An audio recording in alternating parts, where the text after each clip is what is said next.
Así inicia esa noticia en profundidad. Qué placer acompañarles. Soy Tatiana Pérez y les saludo desde nuestra sede central en Caracas, en Venezuela.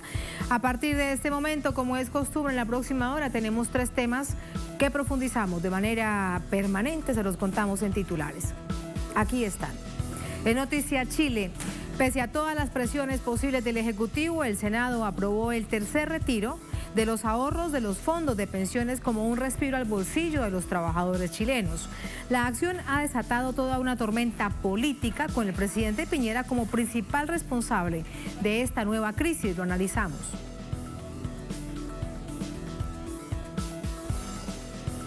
En Noticia Colombia, en el departamento del Cauca, a diario las comunidades indígenas son víctimas de la violencia. La víspera fue asesinada la gobernadora Sandra Peña y este jueves más de 20 personas quedaron heridas en un ataque armado mientras protestaban en contra de este baño de sangre. ¿Quién está matando a los pueblos originarios, a los pueblos indígenas? Vamos a analizarlo. En Noticia España, las elecciones regionales y anticipadas de Madrid, la capital, el próximo mayo, toman tinte nacional. La campaña sucia contra Podemos no distingue entre derecha ni extrema derecha, con peligrosas agresiones ya calificadas de fascistas. Tenemos este panorama y profundizamos en él. Es Noticia Casi Comienza. Bienvenidos, bienvenidas.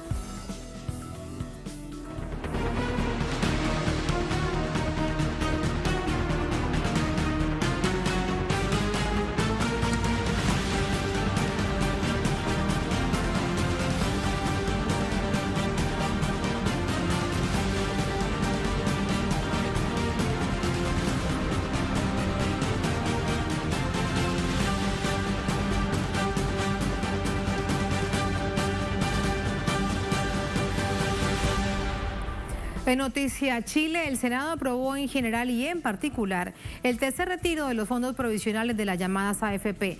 Desde la clase trabajadora continúa la presión al gobierno con un paro de actividades y convocatorias a huelgas. Con 31 votos a favor y 11 en contra, fue aprobado el proyecto de ley que permite un tercer retiro del 10% de fondos de las administradoras de pensiones AFP. Aprobado en general y en particular el proyecto que permite un retiro de hasta un 10% de las personas se despacha a la Cámara de Diputados para el tercer trámite. 7 senadores del oficialismo votaron a favor del apruebo. De parte de algunos colegas se nos dice que somos irresponsables por votar a favor de este proyecto. Si es irresponsable votar a favor del tercer retiro, bendita irresponsabilidad por darle de comer a la gente que sufre. Y eso a mí no me va a hacer de izquierda. En lo particular, se rechazaron las indicaciones de excluir del retiro a jubilados de renta vitalicia, así como la propuesta de incluir el pago de impuestos para retiros de renta vitalicia y para el tercer retiro del 10%. En la sesión, el presidente Sebastián Piñera fue criticado por buscar apoyo político en el Tribunal Constitucional para intentar frenar el proyecto. Recurriendo al voto dirimente de la presidenta del Tribunal Constitucional, que fue, sin ir más lejos, colaboradora cercana del presidente Piñera y que fue designada en el cargo precisamente por el presidente Piñera. Los congresistas que se opusieron reconocieron que las familias están pasando por momentos difíciles, producto de la crisis económica agravada por la pandemia, pero no consideran que el retiro de los ahorros de los chilenos sea la solución. No sigamos usando plata que es absolutamente necesario para los fondos de pensiones, para la jubilación de los chilenos, en una medida que no está generando resultados. Y eso es evidente. Cuando 2.300.000 personas de la clase media están cayendo en la vulnerabilidad, es porque esos 35.000 millones de dólares que se retiraron no fueron a donde tenían que ir. En paralelo, la clase trabajadora ejerce presión en rechazo a la jugada de Piñera en el Tribunal Constitucional.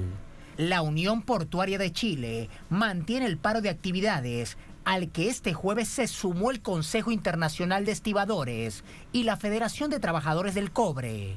Por su parte, la Central Unitaria de Trabajadores convocó a una huelga general para el 30 de abril. Por no querer recoger las propuestas universales como la renta básica de emergencia, el congelamiento del precio de los alimentos, el salario mínimo por sobre la línea de la pobreza, demandas que podrían impedir que seamos los trabajadores los que sigamos pagando los costos de esta crisis. Piñera atraviesa momentos de baja favorabilidad y sus decisiones, en un contexto de pandemia, suman puntos para que se concrete la eventual acusación constitucional en su contra, que han asomado diputados de oposición. Tenemos más información, vamos a establecer la comunicación en cualquier momento con nuestra corresponsal en Santiago, Paola Dragni, especialmente porque el centro de la crisis institucional y política es ahora nada más y nada menos que la Casa de la Moneda. Han sido convocados desde temprano los distintos ministros del Ejecutivo del presidente Sebastián Piñera. Hay ya información a través no confirmada, no oficial, pero sí ya en los medios de comunicación locales que dan cuenta que habrían renuncias. Todo esto por la pugna que se estableció entre el Senado y el gobierno del presidente Sebastián Piñera, en particular el jefe de Estado, porque él había advertido desde días atrás que rechazaría, que no sancionaría si se convertía en ley, lo que hoy evidentemente pasó. El tercer retiro del 10% de las llamadas AFP, de los fondos de pensiones, que se ha establecido, primero en Cámara pasó, ahora en Senado. Esa es la novedad que se vota este jueves. Sin embargo, el presidente llevó a manera de demanda ante el Tribunal Constitucional, que tiene ahora la potestad para decidir o no si acompaña la decisión del presidente Sebastián Piñera o si se aleja y considera que se tiene todas las calidades, que se tipifica como un hecho absolutamente legal este retiro del tercer retiro del 10% de las llamadas AFP. En ese contexto hay una profunda presión por parte de otros sectores. Veíamos, por ejemplo, la víspera que trabajadores portuarios, que es un sector muy importante en todo el país, que se iban a un paro, y poco a poco se han ido otros sectores. Lista nuestra corresponsal en Santiago, Paola Dragni. Paola, muy buenas noches. Le contaba a la audiencia que esta noche hay presión, hay tensión, sobre todo en el Palacio Presidencial. Adelante. ¿Cómo estás, Tatiana? De hecho, justo estábamos escuchando. Hace pocos momentos se rompe esta tensión, aparecen los tres timoneles de los partidos políticos oficialistas, ¿verdad? El diputado Macaya, el senador Proens, justamente para hacer un punto de prensa en el Palacio de la Moneda. Bastante extraño. Hasta el momento no han anunciado nada.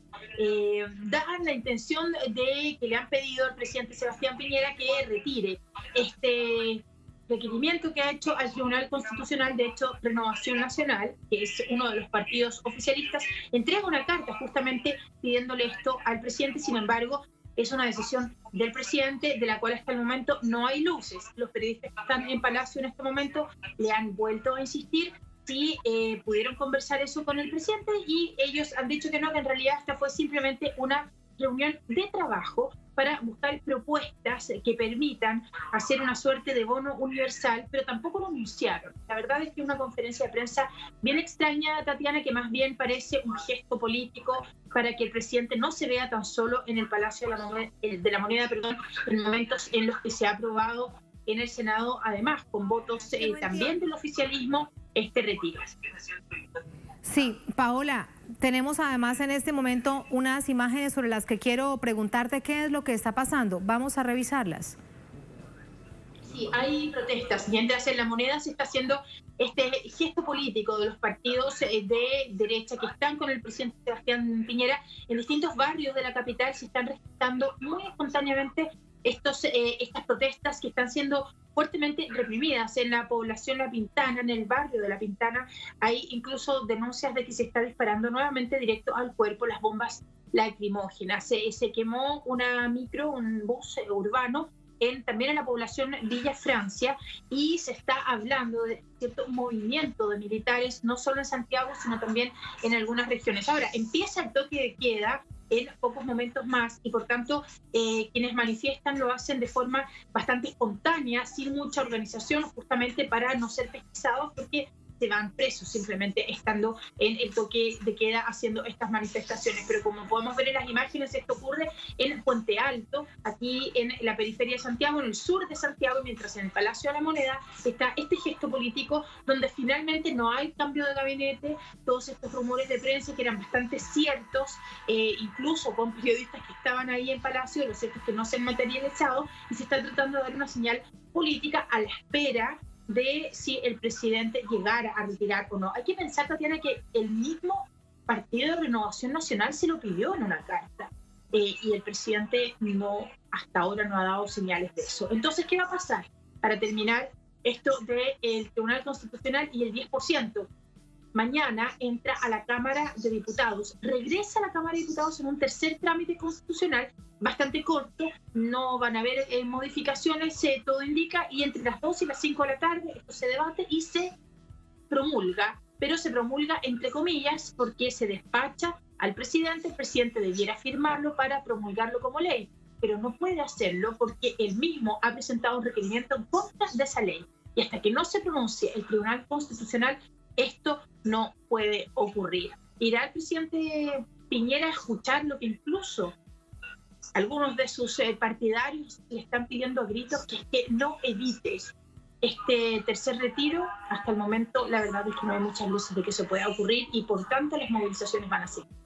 Muchísimas gracias. Y entonces lo que tenemos en esas imágenes es una expresión de esta situación tan compleja que está viviendo el país, que además explota en una coyuntura que es, llamaría uno de esto pues un sentido común, porque es el dinero que necesita la gente para sobrevivir en un momento tan complicado, Paola. Así de sencillo. Muchísimas gracias, Paola. Buenas noches. Buenas noches, Tatiana. Es un hecho que vamos a analizar con Recaredo Galvez Carrasco, es investigador de la Fundación Sol, nos acompaña desde Santiago. Recaredo, muy buenas noches, bienvenido.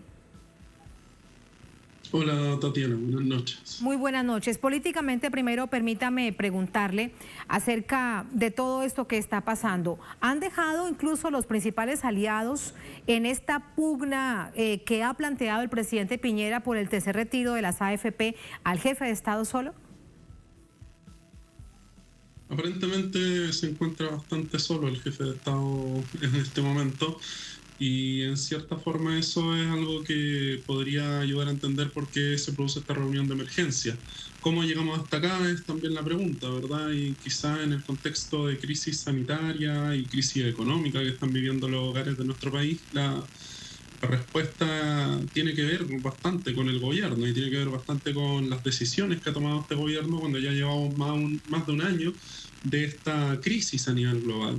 Y probablemente toda esta situación que se genera en torno al tercer retiro, desde el punto de vista de la Fundación Sol, es una situación que parte porque no han habido soluciones reales para enfrentar la crisis. Desde nuestro punto de vista, los bonos que se han otorgado por parte de este gobierno, que son subsidios focalizados a ciertos sectores de la población que cumplen requisitos que en muchos casos son restrictivos para la gran mayoría de los hogares, llegan, si bien a un buen número de hogares, tenemos que entender de que en este último bono, por lo menos que el gobierno ha estado planteando, no llegamos ni siquiera al 60% de todos los hogares del país. O sea, el gobierno siempre habla como de los sectores más vulnerables, dice vamos a llegar a una cobertura del 80%, pero esos son los sectores más vulnerables, no es de toda la población que hoy día está en este contexto de crisis. En cambio, con este retiro del 10%, los hogares que pueden acceder son muchos más, porque las personas que tuvieron un trabajo formal durante el último tiempo y hubo cotizaciones previsionales obligatorias, porque en Chile tenemos estas cuentas individuales, ¿verdad? Algo de ahorro van a tener en su cuenta y algo van a poder retirar. Ahí el gobierno incluso también tratando de defender su postura ha dicho que van a ser muchas menos las personas que se beneficiarían de este tercer retiro que las que realmente son, llegando a tener cifras que distan de lo real en más de 2 millones de personas. Es decir, hoy día estamos en una situación que el propio gobierno ha ido construyéndose para sí, el propio mandatario, en este caso empresario también, uno de los empresarios más ricos del país, Sebastián Piñera, ha ido trabajando el camino para llegar a la situación en la que estamos hoy. Entonces, a esta situación a esta situación tan extrema, Ricaredo, que está viviendo el pueblo chileno. Pero además preguntarle sobre la matriz que intentaban establecer los empresarios y obviamente acompañados por medios corporativos. Algo muy similar al primer y segundo retiro, pero la gente no les creyó. Sin embargo, hay toda esta crisis en el sector político, y es que si se hace un retiro de estas llamadas AFP, prácticamente se quiebra la economía del país. ¿Para quién sigue yendo este mensaje si saben que no ha funcionado porque no es verdad? Bueno, eso demuestra el escaso repertorio que tiene un sector de la élite chilena, que es un repertorio que está muy anclado incluso en prácticas o en ideas del siglo XIX. O sea, hace poco un empresario agrícola que en gran medida es incluso representante de la Sociedad Nacional de Agricultura, es presidente de esta institución, planteaba de que estos bonos del gobierno, que ya he dicho son escasos, ¿verdad? Son focalizados además, generaban cierto grado de rechazo de las personas a ir a trabajar, porque como ya tenían la ayuda, ¿para qué iban a ir a trabajar? Entonces, eso demuestra una visión de parte de las élites que claramente no está muy engarzada con la realidad, con la necesidad de los hogares que hoy día en gran medida están requiriendo medidas urgentes que sean mucho más extendidas que estas medidas focalizadas que ha implementado este gobierno, que sean de carácter universal. En Chile también se está hablando ahora de un impuesto a los súper ricos. Entonces, se han conjugado varias cosas para rechazar este 10%. O sea, también tenemos que entender que hay distintos sectores de la oligarquía chilena que en gran medida se pueden ver beneficiados, como son los sectores del retail o el sector financiero. Con el primer retiro lo que se pudo observar es que muchas personas pagaron deudas atrasadas. Entonces hay otros sectores que probablemente están viendo de que no les conviene tanto esta situación, porque no todas las personas están destinando este dinero que retiran a consumo inmediato. Algunas están pagando deudas, ¿verdad? Y otras están manteniendo este ahorro, en algunos casos para la vivienda y en otros casos porque se ve que esta crisis está lejos de terminar. Entonces hay también una preocupación con el corto plazo y el mediano plazo. Claro, y al fin y al cabo es el dinero de los trabajadores. Y el asunto de fondo es que, bueno, y es que es el dinero de los trabajadores y lo necesitan en un momento de absoluta urgencia como en la pandemia. Ahora, Ricaredo, permíteme preguntarte acerca del Tribunal Constitucional. Si en oportunidades anteriores falló a favor del retiro, ¿por qué en esta oportunidad sucedería algo distinto? ¿Qué crees? Bueno, en ese sentido existe ahora un recurso que está impulsando un senador que está buscando poder hacer de que la votación en cierta medida varíe, debido a que significaría que se inhabilite a uno de los miembros del Tribunal Constitucional, esencialmente a su presidenta, debido a que ha emitido opiniones respecto de este retiro y por lo tanto no sería de imparcialidad para poder participar en la votación. Entonces, si eso, por ejemplo, llegase a ocurrir, claramente estaríamos ante una situación de votación distinta a la vez anterior y podría dar un resultado distinto. Ahora todo esto es bastante incertidumbre, no sabemos qué va a pasar, porque como hoy también está ocurriendo una reunión del gobierno con sus partidos políticos de la coalición oficialista, no sabemos tampoco si el gobierno va a decidir retirar este recurso que ha colocado en el Tribunal Constitucional, que lo puede hacer, a pesar de que uno de los ministros señaló de que eso no se podía, pero según la ley sí puede retirarlo, por lo menos hasta que el Tribunal Constitucional no lo declare admisible. Este puede ser retirado, ya eso es lo que dice la norma, y eso aún no ocurre.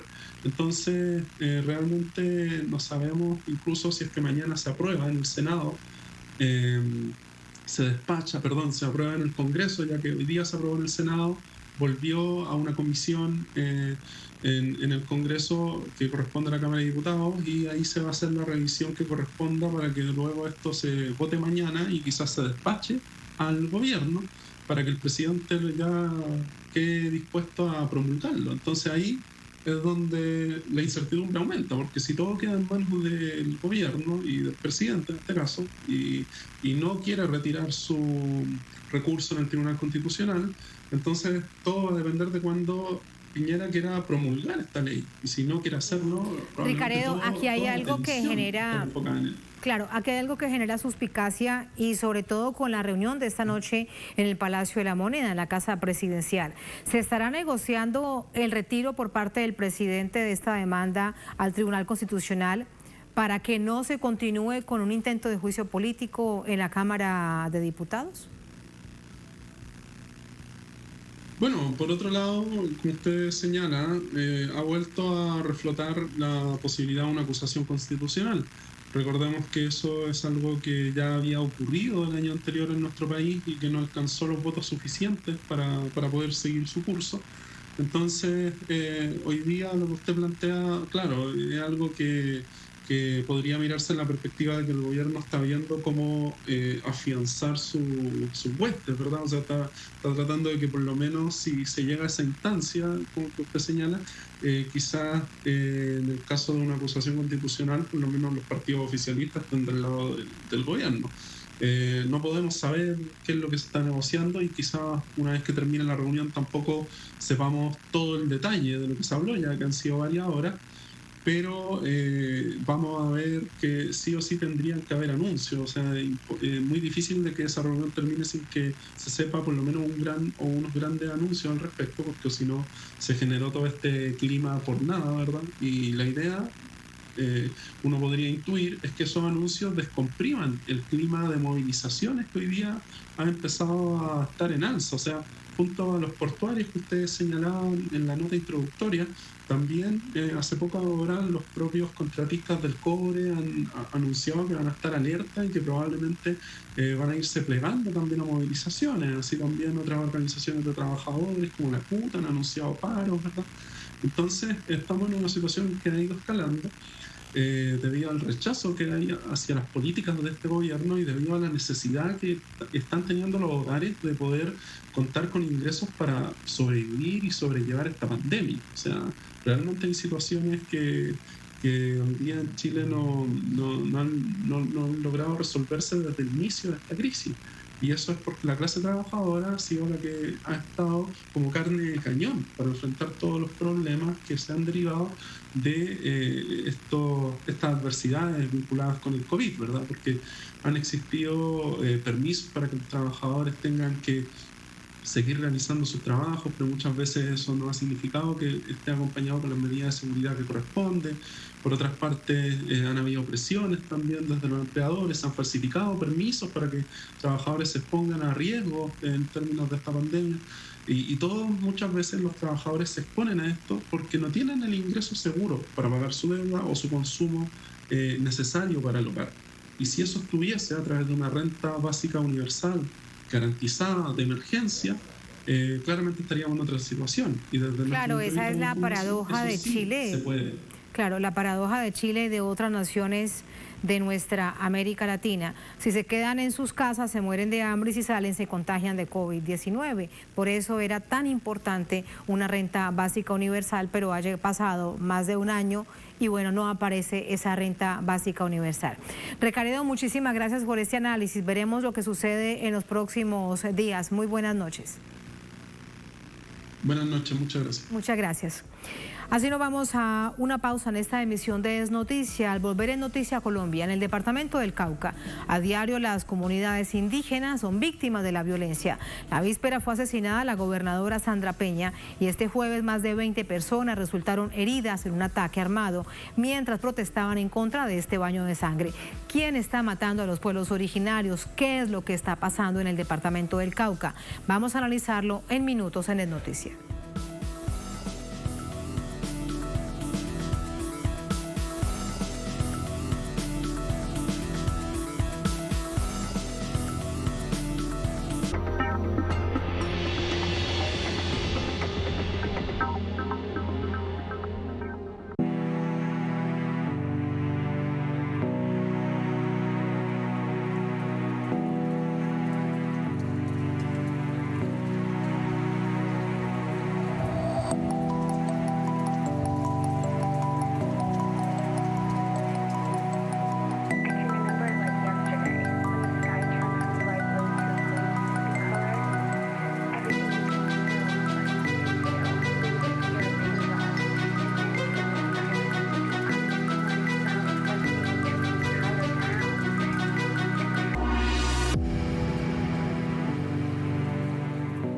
La señal de Telesur se traslada a la pantalla de tu dispositivo móvil desde la plataforma de WhatsApp. Añade a tus contactos el número +54 9 381 203 2682 o escanea nuestro código QR. Con enviar hola, recibirás un mensaje con nuestro menú de opciones. Escoge la que sea de tu preferencia y mantente informado sobre los acontecimientos más recientes. Telesur, la señal informativa de América Latina y el Caribe.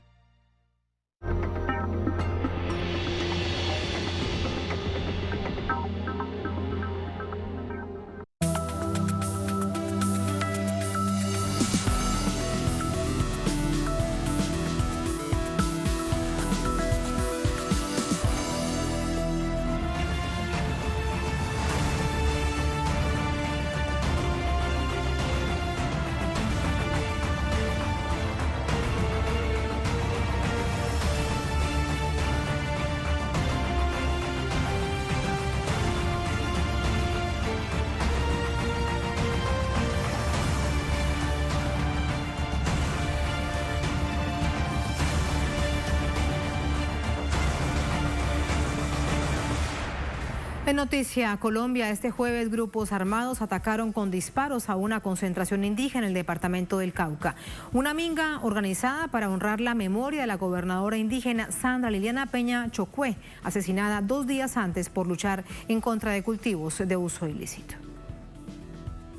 El Consejo Regional Indígena del Cauca denunció este jueves un asalto por parte de un grupo armado contra la movilización indígena Minga hacia adentro, convocada para erradicar manualmente los cultivos ilícitos en el territorio ancestral de la Laguna Siberia, municipio Caldono, departamento del Cauca. Una labor iniciada días antes por la gobernadora indígena Sandra Liliana Peña Chocué, y por la cual fue asesinada el pasado 20 de abril.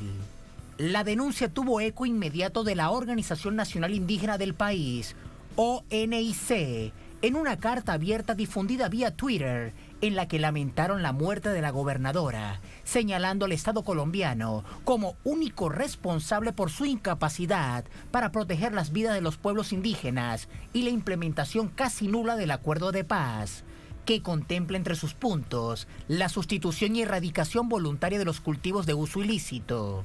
Precisamente al cierre de la carta abierta, la ONIC alertó que grupos armados recibían a los comuneros a tiros y ya se contabilizaban los primeros heridos. Ante la situación apremiante, luego fue posteada y leída una nueva alerta. Grupos armados están atacando la minga hacia adentro que en ejercicio de la defensa, protección del territorio, vienen realizando los hermanos de los pueblos indígenas del Cauca.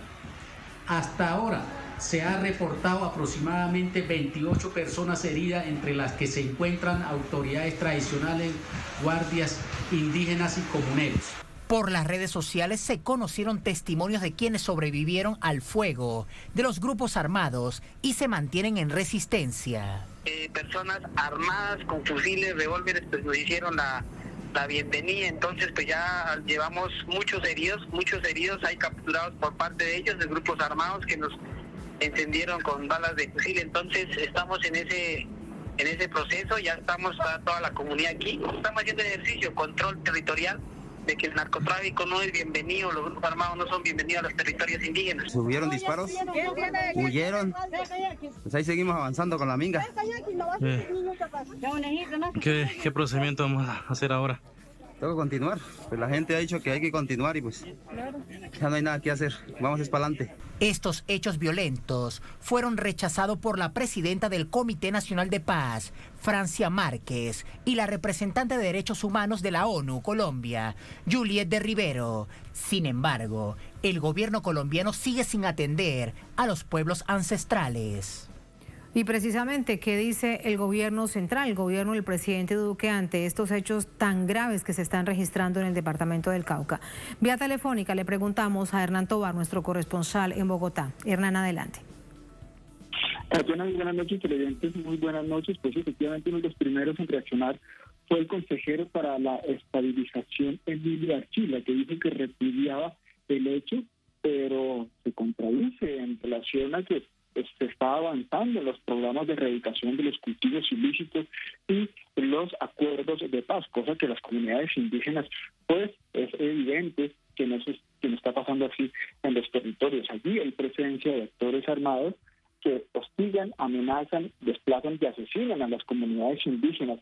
Tatiana, un dato que puede ser muy revelador es que tan solo en el departamento del Cauca ya se han cometido 5 masacres en lo que va del año. Eso da cuenta de la situación de violencia que vive este departamento. Indígenas, las comunidades indígenas y afro quedan en medio del fuego cruzado entre los actores armados. Hay presencia de disidencias de las FARC, hay presencia del Clan del Golfo que se disputan los territorios, las rutas del narcotráfico, los cultivos de uso ilícito. Por eso se le exige al gobierno que acate con prontitud los acuerdos de paz, sobre todo lo relacionado con el tema de la sustitución de cultivos ilícitos, pues en este ejercicio de liberación de la madre tierra y en este ejercicio de protección y de control que hacen los pueblos indígenas, pues allí se presenta esta confrontación también que hace 2 días atrás, pues donde resultó asesinada una gobernadora indígena, Liliana Pella Chucue, que hace parte pues de las personas, de los indígenas que están siendo asesinados, que están siendo masacrados y acribillados por parte de los grupos armados ilegales que allí hacen presencia. Se le exige al gobierno nacional respuestas. Recordemos que apenas una vez se conoció el asesinato de esta líder indígena. El día de hoy que realizó un consejo de seguridad donde estuvo el ministro de Defensa, se ofreció una recompensa, como es la política de este gobierno, se ofreció la llegada de más pie de fuerza que no ha servido al interior de los territorios, porque precisamente eso es lo que está generando más conflicto. La presencia de más actores armados lo que está generando es más conflicto. Se solicita que se cumplan los acuerdos de paz y la presencia de organismos internacionales que den cuenta de la situación humanitaria, no solo en el departamento del Cauca, sino en otros departamentos que están viviendo ese flagelo de la violencia, Chocó, Nariño, norte de Santander, donde también se ha desplegado esa violencia, ese conflicto armado que se recrudece en el país. Muchísimas gracias, Hernán. Lo que se necesita es la protección de comunidades indígenas, de sus territorios y de líderes sociales. Hernán, gracias. Son hechos que vamos a profundizar con Gustavo Alonso, consejero de Derechos Humanos de Pueblos Indígenas, Derechos Humanos y Paz de la Organización Nacional Indígena de Colombia, la ONIC. Nos acompaña también desde Bogotá. Gustavo, gracias por acompañarnos. Buenas noches. Muy buenas noches, Liliana. Un saludo cordial a ustedes y a todos los televidentes. Muchísimas gracias. Más de 20 personas han resultado heridas durante esta jornada. ¿Conocen ustedes cuál es su estado de salud? Bueno, lamentablemente algunos fueron remitidos a hospitales de segundo y tercer nivel, a clínicas en algunas ciudades principales como Cali y Popayán.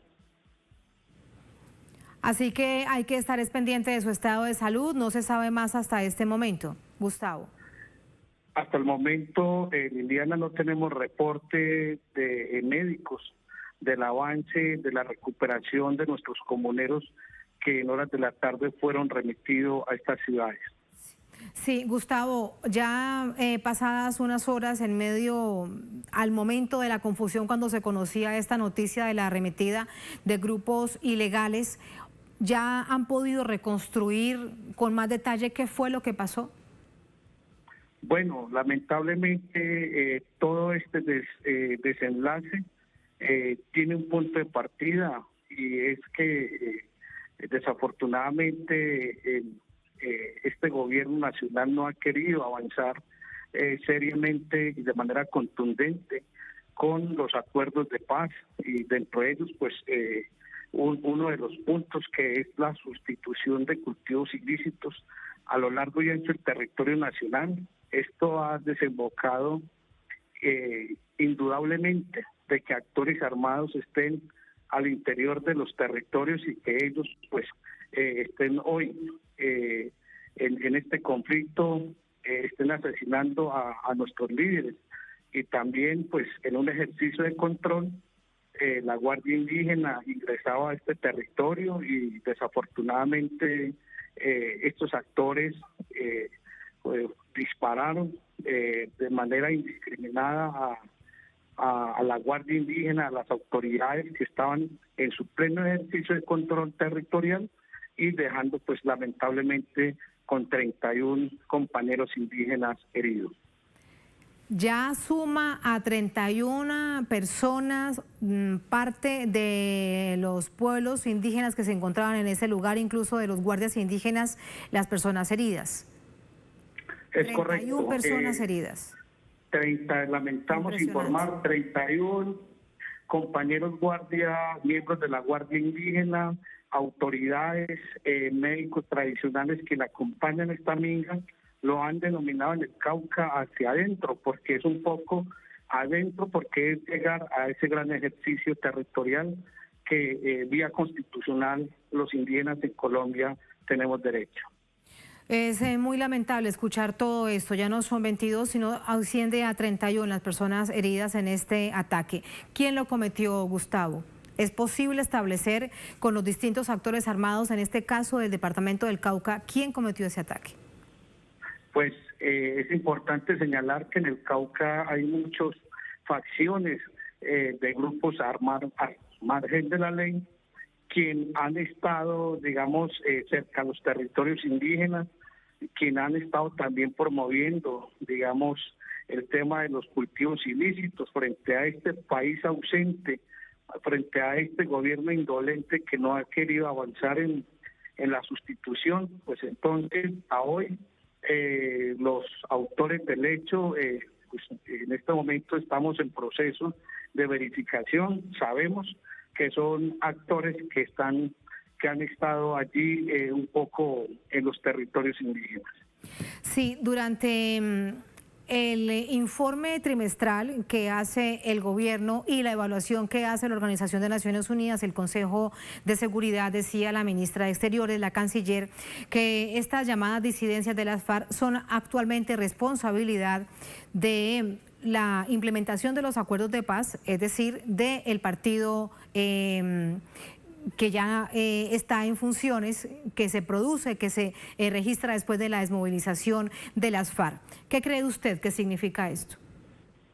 Bueno, nosotros lamentamos que este gobierno quiera disfrazar los hechos de violencia que está viviendo este país a una facción de la guerrilla que no decidió en principio estar en el marco de este acuerdo.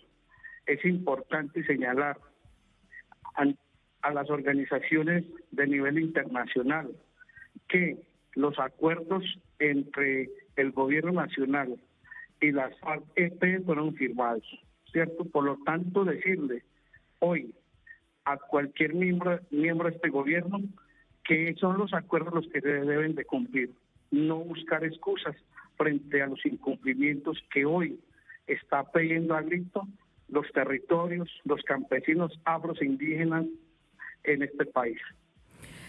¿Es una manera del gobierno de lavarse las manos de toda esta tragedia, de este baño de sangre, Gustavo, que por ejemplo se está viviendo en el departamento del Cauca?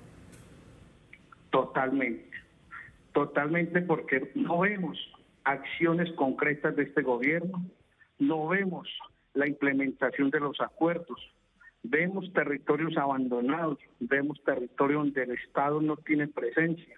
Por lo tanto, es la Guardia Indígena quien debe ejercer el control territorial. Y desafortunadamente, los actores armados que han estado en nuestros territorios, rondando nuestros territorios hace muchos años, pues hoy dejan un lamentable hecho de más de 31 personas heridas en el departamento del Cauca.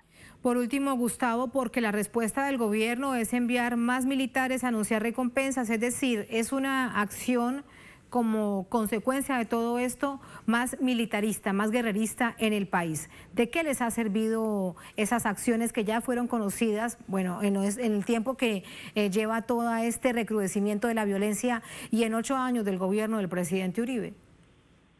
Bueno, decir que militarizar los resguardos donde hay conflicto armado es llevar más sangre, es llevar más muertes de líderes y lideresas indígenas.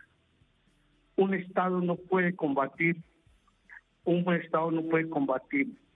el tema del narcotráfico, no puede combatir un Estado que está hoy en guerra no puede combatir con más guerra. Lo que no vemos es inversión social, lo que este gobierno no ha adelantado es en materia de inversión social frente a esas realidades. Por lo tanto, el movimiento indígena ha rechazado estas formas de trato que le ha dado el gobierno de apaciguar la guerra con más guerra. Nosotros creemos que hay otros caminos de inversión social, de inclusión, donde las comunidades indígenas podamos estar en paz, en tranquilidad en nuestros territorios. En paz y en tranquilidad en los territorios, y es lo que no sucede, y en adelante, si continúa la estrategia de la minga indígena de tomar la decisión como hoy de erradicar cultivos de uso ilícito en ese territorio que ha sido usado por esas organizaciones criminales, estamos entonces, Gustavo, ante un escenario de repetición muy grave. Totalmente, porque las autoridades, la Guardia Indígena, han decidido en su pleno ejercicio de control territorial avanzar en la erradicación al interior de los resguardos. No queremos más actores armados en nuestros territorios, no queremos más una economía de la guerra, de la sangre.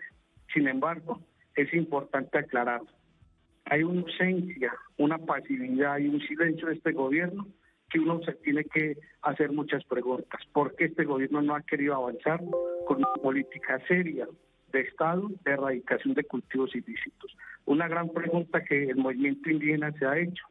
Sin embargo, nosotros en nuestro ejercicio vamos a avanzar. ¿Encuentran alguna respuesta? Porque no solamente las organizaciones indígenas se hacen esta pregunta. ¿Por qué, al contrario de lo que se esperaría después de la desmovilización de las FARC, a la que el gobierno acusaba distintos gobiernos acusaban de ser aliados de los grupos narcotraficantes, sucede todo lo contrario y aumenta exponencialmente los cultivos de uso ilícito? Gustavo, ¿cuál es su respuesta? Pues nosotros vemos que las decisiones del gobierno actual del presidente Iván Duque no es un gobierno que busca que la sociedad avance en líneas de una economía que garantice la soberanía alimentaria. Muestra de ello es el reciente ingreso nuevamente al territorio colombiano con toda la aspersión del glifosato, que lo que ha demostrado es que genera hambre, que genera enfermedades, que acaba con el ecosistema. Pero este gobierno no ha querido entender que esa solución de aspersión del glifosato en el territorio colombiano no es dañino. Por lo contrario, entonces nosotros como movimiento indígena planteamos es que se tiene que avanzar en unos planes de inversión serio, unos planes de inversión que respondan a la realidad de las comunidades indígenas. Gustavo, muchísimas gracias por estas reflexiones, además de contarnos ustedes esa lamentable noticia. Estamos muy pendientes de ello. Gracias y buenas noches. Buenas noches a ustedes, que estén muy bien. Muchas gracias. Así vamos a la última pausa en esta emisión de Es Noticia. Al volver en Noticia España, las elecciones regionales y anticipadas en Madrid de mayo próximo toman tinte nacional. La campaña sucia contra Podemos no distingue entre derecha y extrema derecha, con peligrosas agresiones ya calificadas de fascistas. Tenemos este panorama y lo analizamos al volver en Es Noticia.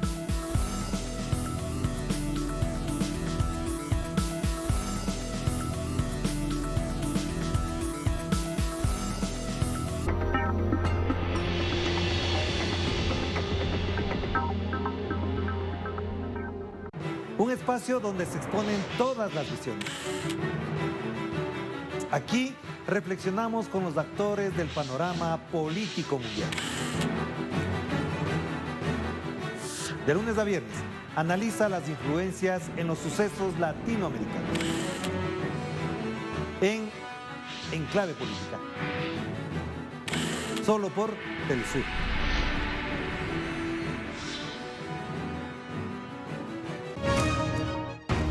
Conoce cada sábado la agenda pendiente del pueblo peruano. En un programa donde indagaremos las piezas que integran la crisis generalizada que enfrenta Perú en medio de la coyuntura sanitaria por la COVID-19. Camino a un nuevo proceso electoral marcado por una intensa convulsión política. Perú decide. Con Verónica Insausti. Sábados, solo por Telesur. Sigue minuto a minuto nuestra programación, ahora disponible también en audio a través de nuestra página web. Podrás mantenerte al día sobre los acontecimientos y noticias que suceden alrededor del mundo con un enfoque latinoamericano y confiable. Telesur, la señal informativa de América Latina y el Caribe. Hola, ¿qué tal? Sean todos muy bienvenidos a Vidas. Hay lugares donde el arte se unifica con el orgullo de los pueblos. Y esos lugares están llenos de colores, alegría, pasión, tradiciones, arraigo, valor y entrega. Vidas, todos los viernes. Solo por Telesur. Recorre los acontecimientos nacionales e internacionales en un espacio que ofrece lo más relevante del panorama mundial y lo que fue noticia durante toda la semana. En síntesis, todos los viernes, solo por Telesur.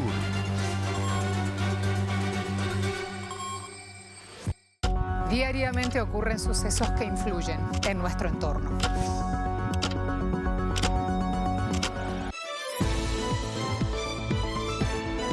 Entérate de las noticias más relevantes de América Latina y el mundo en nuestra agenda abierta.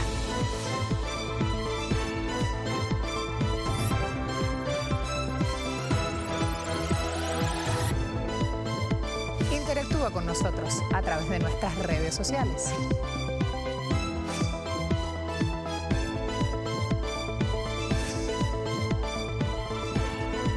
Los esperamos aquí, de lunes a viernes, solo por Telesur. Somos la manifestación de civilizaciones milenarias. Somos ritos y costumbres. Somos la voz de los pueblos que se niegan a desaparecer. Somos lenguas y patrimonios. Somos indígenas. Somos afros. Somos blancos. Somos arte. Somos tradiciones. Somos culturas. Eso somos. Solo por Telesur.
En Noticia España, en Madrid avanza una de las campañas más complejas de los últimos tiempos para escoger nuevas autoridades locales. Tras la renuncia de Isabel Díaz Ayuso, propaganda sucia, neofascismo se ponen de manifiesto en esta contienda. El próximo 4 de mayo se celebrarán elecciones a la Asamblea de la Comunidad de Madrid, comicios anticipados tras la decisión de Isabel Díaz Ayuso de renunciar a la presidencia regional. La campaña electoral de esta jornada regional se proyecta en clave nacional y, según analistas, marcará el futuro de la política española. Incluso el presidente del gobierno español, Pedro Sánchez, ha tomado protagonismo en esta contienda sublimando a su candidato de partido, Ángel Gabilondo. Por otra parte, la campaña se ha revestido de polémicas declaraciones por parte de los candidatos de la extrema derecha, haciendo uso de propaganda sucia, que, como denuncia el candidato de Unidas Podemos, Pablo Iglesias buscan amedrentar a la gente para impedir que vayan a sufragar. El día 4 es martes, es un día laborable. Quiero recordarles que tienen derecho a que sus jefes les den un permiso retribuido de hasta 4 horas para poder votar. Si alguno de los jefes no les quiere dar este permiso, podría estar cometiendo un delito electoral. Hemos habilitado un buzón, mi jefe no me deja votar, @unidaspodemos.info, donde asesoraremos a todo el mundo. Costó mucho conseguir el derecho al voto, que nadie piense que os lo puede robar. Hace pocas horas, el extremismo se puso de manifiesto al arremeter contra Pablo Iglesias, que denunció ante la Policía Nacional haber recibido amenazas de muerte a través de una carta, la cual portaba además 2 balas de Setme, un antiguo fusil de asalto usado por el ejército español.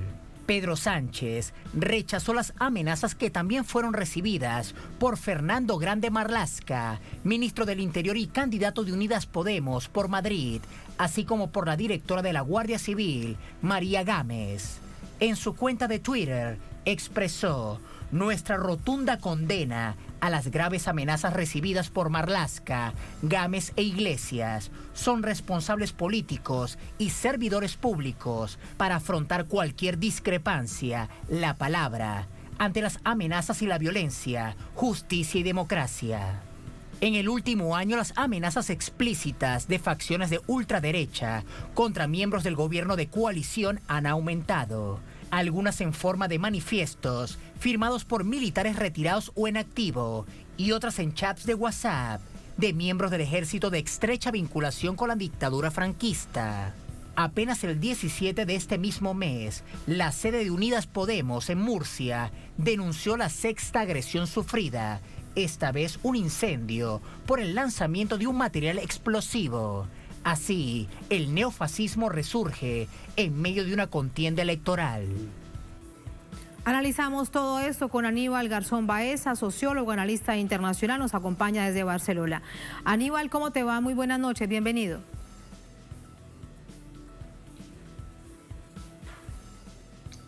Gracias, Tatiana. Estamos aquí, para lo que podamos aportar y, pues gracias por la invitación una vez más. A ti muchísimas gracias. Aníbal, ¿qué caracteriza estas elecciones? Un hecho clave marcadas por el destiempo, sin duda, después de la renuncia de Isabel Díaz Ayuso. Las elecciones de Madrid que se van a celebrar lo caracteriza porque son elecciones que no se están realizando con total normalidad. No hay que olvidar que las elecciones, tanto autonómicas como municipales, en la mayoría de municipios y comunidades autónomas del Estado español, se celebran cada 4 años.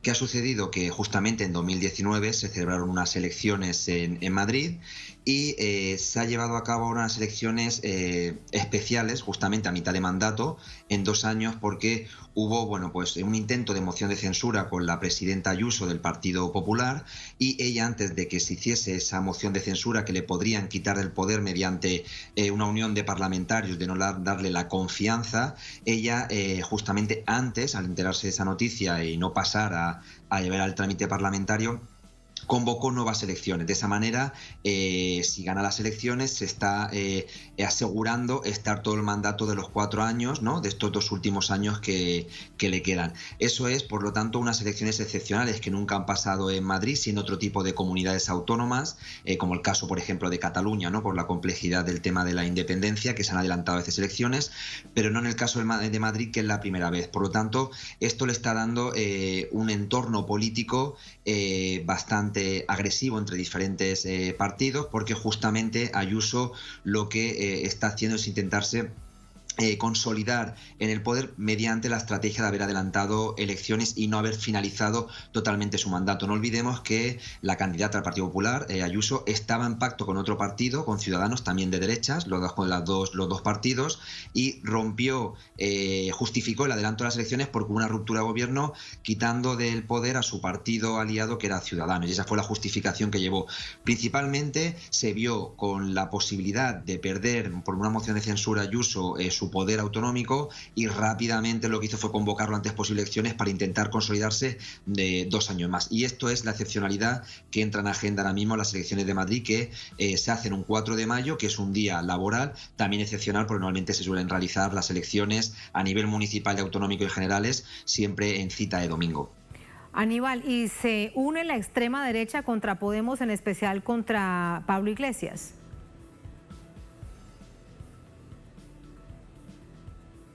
Ahora mismo las elecciones de Madrid y se está viendo, ¿no? Los últimos debates, como ayer, ¿no? Hubo un debate entre todos los candidatos, bueno, y están viendo en varias cadenas españolas. Hay dos bloques principalmente. Un bloque es el Partido Popular, que nunca hay que olvidar que el Partido Popular proviene justamente, es de extrema derecha, proviene es de Alianza Popular, que era el partido histórico que venía justamente del franquismo. Por lo tanto, toda la tendencia del Partido Popular es un partido franquista. Lo que pasa que el Partido Popular fue dando un giro mucho en el tema económico y por lo tanto fue entrando mucho más en una política neoliberal e incluso intentando a veces ocultar su tendencia franquista, ¿no? Porque, bueno, pues haciéndose un partido más europeo, también tenía sus contradicciones con Alemania, con Francia, con Inglaterra, y siempre intentó pues dar esa imagen. Pero finalmente no olvidemos que el Partido Popular, su tendencia, su fundador, Manuel Fraga, era justamente un ministro de cuando el gobierno de Franco. ¿Qué ha sucedido con el tema de la crisis económica del 2008? Y además, la última crisis por el tema del coronavirus, ha crecido un nuevo partido de extrema derecha, que es Vox, que es justamente un partido al estilo Donald Trump, ¿no? Trumpista, podemos decir, al estilo Donald Trump, al estilo de Le Pen en Francia, donde juegan con un discurso muy agresivo, sin ocultar y hacer esa diplomacia, decimos, ¿no? De la política institucional y siendo muy directos en los mensajes. Esa es la nueva extrema derecha que ha crecido en Europa, y Vox es eso. Y estos dos partidos son justamente el bloque de extrema derecha que intentará llegar a ganar las elecciones de Madrid, ¿no? Ese es la coalición que van a intentar conseguir, bueno, el pacto de gobierno entre esos dos partidos. Además hay un tercero, Ciudadanos, que posiblemente también de derechas, donde ha sido muy crítico en el tema de la independencia de Cataluña, donde se ha ido alistando mucho más y haciendo pactos tanto con Vox, con este partido, como el Partido Popular, que seguramente no saque representación, no conseguirá un 5% de los votos y salga de lo que es el panorama institucional en Madrid. Y el segundo bloque es el tema de la izquierda, donde entra el Partido Socialista, en donde entra, ¿no? de Pedro Sánchez a nivel estatal, Gabilondo es el candidato, donde entra Pablo Iglesias con Unidas Podemos, y donde entra también Más Madrid, que es el partido que fundó Íñigo Errejón, justamente el partido que proviene de Podemos. Por lo tanto, Más Madrid y Podemos no tienen grandes diferencias políticas, sino que son muchas más personales. Y el Partido Socialista, que muchas veces habla de izquierdas, pero finalmente actúa a la derecha, pero por su condición histórica, ¿no? Pues hace ver que es una izquierda, sí que se ha ido al bloque de Pablo Iglesias y Más Madrid. Y estos justamente son ahora mismo los dos bloques que hay entre izquierda y derecha. Sí que es verdad que uno de los principales protagonistas de estas elecciones es Pablo Iglesias, porque dejó la vicepresidencia española y se ha puesto de candidato de Unidas Podemos a las elecciones de Madrid. Y esto es ahora mismo la batalla prioritaria que hay entre dos bloques. Es Ayuso, que es la del Partido Popular, que va a intentar conseguir otra vez la alcaldía, y justamente el bloque de izquierda, quien tiene más popularidad, no quiere decir que consigue más votos, pero el que sí que tiene como llevando un poco el carro de esos tres partidos que le llaman de izquierdas, es Pablo Iglesias, y ahí se ve justamente la batalla fuerte en los diferentes debates que están viendo entre Ayuso versus Pablo Iglesias. Aníbal, por último, en particular llama la atención por la agresividad de la extrema derecha. ¿Estamos entonces ante un nuevo fenómeno de campañas en España con tal nivel de agresividad? ¿Y aquellos que faltaban se quitaron la máscara, esos nostálgicos del franquismo?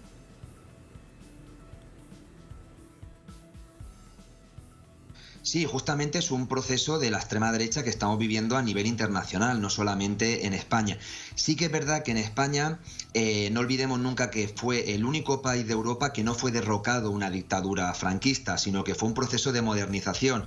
Fue pactado y finalmente los franquistas nunca se ha juzgado a ningún franquista, no hubo una rebelión en contra de una dictadura militar fascista como hubo en Portugal, no cayó como el caso de Grecia, no se derrumbó la Segunda Guerra Mundial, ¿no? Como el caso de Italia. Por lo tanto, el fascismo en España es institucional, es estructural. Es un fascismo que tuvo la continuidad cuando murió Franco, se hizo una constitución donde estaban en esa mesa los franquistas, y además se hizo incluso una memoria histórica donde no se podía tocar para nada el pasado, y América Latina es especialista en eso, en los juicios, memoria histórica, como en Argentina, como en Chile, como en diferentes países que la han llevado. En España ningún franquista ha sido juzgado. ¿Qué ha pasado? Durante 40 años ha habido un cierto silencio, incluso el Partido Popular, que nunca condenó el franquismo, intentar verse como un partido moderno, un partido democrático. No olvidemos las palabras de Aznar, que decía que era un partido de centro, cuando en realidad era de derecha y de ultraderecha, ortodoxo, neoliberal, pero decían eso.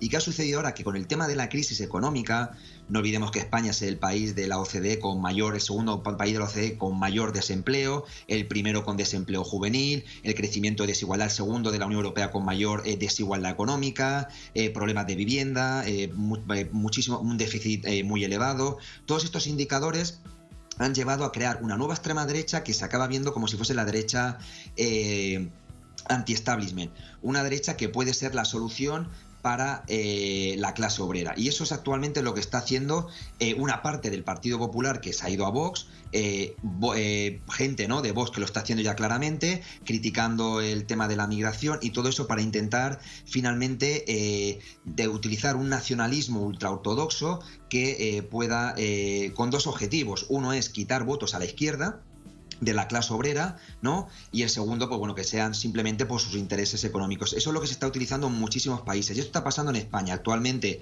se han quitado lo que decimos las caretas, pero no olvidemos nunca que el franquismo no es una cosa que haya renacido, sino es a nivel institucional. En España ha estado, lo que pasa que ahora el discurso está mucho más agresivo, no solamente a nivel de España, sino a nivel totalmente de toda Europa. Y ya por finalizar, también este discurso se ha utilizado para criminalizar en todo momento a la izquierda. Cualquier posición crítica de izquierdas, crítica con el régimen del 78, crítica con la monarquía, le acaban diciendo que vienen comunistas, vienen socialistas, vienen a generar el hambre, son bolivarianos, todo ese, posición que está llevando la extrema derecha con ayuda, no olvidemos nunca, de los medios de comunicación españoles, que están muy vinculados con esa línea política y por lo tanto intentan en todo momento desprestigiar a la izquierda para finalmente alimentar a la derecha o a la ultraderecha. Y esto es un problema, vuelvo a decir, de manera estructural, porque el régimen del 78 español no rompió con el sistema franquista y hoy en día es mucho más visible todavía. Eso es todo lo que hay de fondo en este momento de cara a un hecho coyuntural que son las elecciones en Madrid el próximo mes de mayo. Los franquistas nunca se fueron, lo que pasa es que estaban allí y ahora se quitan la careta. Aníbal, muchísimas gracias por el análisis. Buenas noches. Gracias a ti, Tatiana, y bueno, estamos aquí para lo que sea y bueno, seguiremos en directo, ¿no?, todo lo que vaya aconteciendo durante estas 2 semanas de campaña para las elecciones de Madrid que se celebran el 4 de mayo. Gracias. Muchísimas gracias a ti, Aníbal. Gracias a ustedes por habernos acompañado. Ponemos punto final a esta emisión de Noticia. Un placer como siempre. Nos encontramos mañana. Sigan con nosotros.